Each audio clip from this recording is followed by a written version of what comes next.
OPS அவர்கள் பிரதமரை சந்திக்கிறதுக்காக appointment கேட்டிருந்தாங்க. இந்த முறையை சந்திக்க முடியல. ஆனால் எனக்கு தெரியலைங்கண்ணா, நம்முடைய அண்ணன் ஓபிஎஸ் அவர்கள் பிரதமர் அவங்களை சந்திப்பதற்காக அப்பாயின்மெண்ட் கேட்டிருந்தாங்களா என்பது எனக்கு தெரியாது. அதனால் தெரியாத ஒரு விஷயத்தை நான் ஊகிச்சு சொன்னேன் அப்படின்னா அது தப்பாக போயிடும். தெரியாத எடப்பாடியாவை பார்த்தீங்க, செய்ய இருக்க பற்றி பேசினாரு. எப்படி இருக்கு அந்த உணர்ச்சியோட அந்த பார்வை? சரிங்க, பிரதமரை பொறுத்தவரை எப்பொழுதுமே நான் சொல்வது ஒன்றுதான், நாங்கள் எல்லாம் சாதாரண தொண்டர்கள் தான். அது எப்போ நம்ம தோளில் தட்டி கொடுத்தாலும் சரி, கையை பிடித்தாலும் சரி, எங்களை பொறுத்தவரை அது தமிழக மக்களுக்கு தன்னுடைய அன்பை எங்கள் மூலமாக சொல்கிறாரு. தமிழகத்தில் இருக்கக்கூடிய பாரதிய ஜனதா கட்சி தொண்டர்களுக்கு அன்பை எங்கள் மூலமாக சொல்கிறார். அப்படித்தாங்கண்ணா. காரணம், நாங்கள் அருகில் இருக்கிறோம். பிரதமரை பார்ப்பதற்கான வாய்ப்பு எங்களுக்கு அதிகமாக இருக்குது.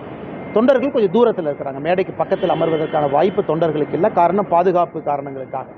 ஆனால் எப்பொழுதும் என்னை பொறுத்தவரை யாரிடம் பிரதமர் அன்பு காட்டினாலும் கூட அந்த அன்பு தொண்டர்கள் மீது காட்டக்கூடிய அன்பை தான் எங்கள் மேலே காட்டுறாங்க. எப்பொழுதும் என்னுடைய பார்வை அப்படித்தான். சார், எடப்பாடி பழனிசாமி அவர்கள் கோதாவரி காவிரி இணைப்புக்கான நிதியை வழங்க பிரதமர்கிட்ட கோரிக்கை வச்சிருக்கிறாங்க. நிதி வழங்குறதுக்கு நீங்கள் பிரதமர் இல்லை. ரிவர் இன்டர்லிங்கிங் என்பது பாரதிய ஜனதா கட்சியினுடைய கனவு. அது பாரதிய ஜனதா கட்சியினுடைய கொள்கை முழக்கம்.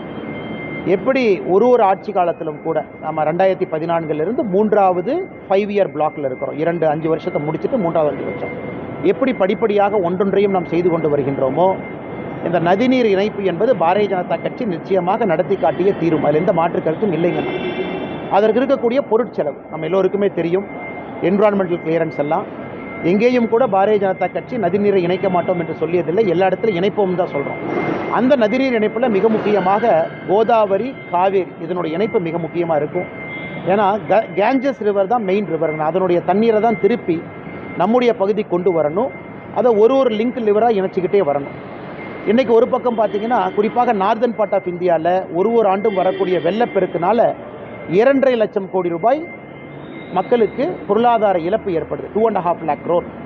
ஆனால் சவுத் இந்தியா, குறிப்பாக தமிழகம், நம்ம பகுதிக்கு வறட்சி இன்றைக்கி ஆரம்பித்து விட்டது. குறிப்பாக தமிழகத்தை பொறுத்தவரை நம்முடைய மாநிலத்திற்குள்ளே உற்பத்தி ஆகக்கூடிய பெரிய நதி எதுவும் இல்லை, பெரிய நதி இல்லை. அதனால் கோதாவரி காவேரி இணைப்பு என்பது நிச்சயமாக அது நடத்தப்பட வேண்டிய ஒரு நிகழ்வு. அதை இன்றைக்கி இந்தியாவில் ஒரு அரசியல் தலைவரால் அது முடியும் என்றால் அது பாரத பிரதமர் நரேந்திர மோடி அவர்கள் மட்டும்தான். இது தமிழக பாரதிய ஜனதா கட்சியினுடைய கொள்கை முழக்கமும் இதுதான்.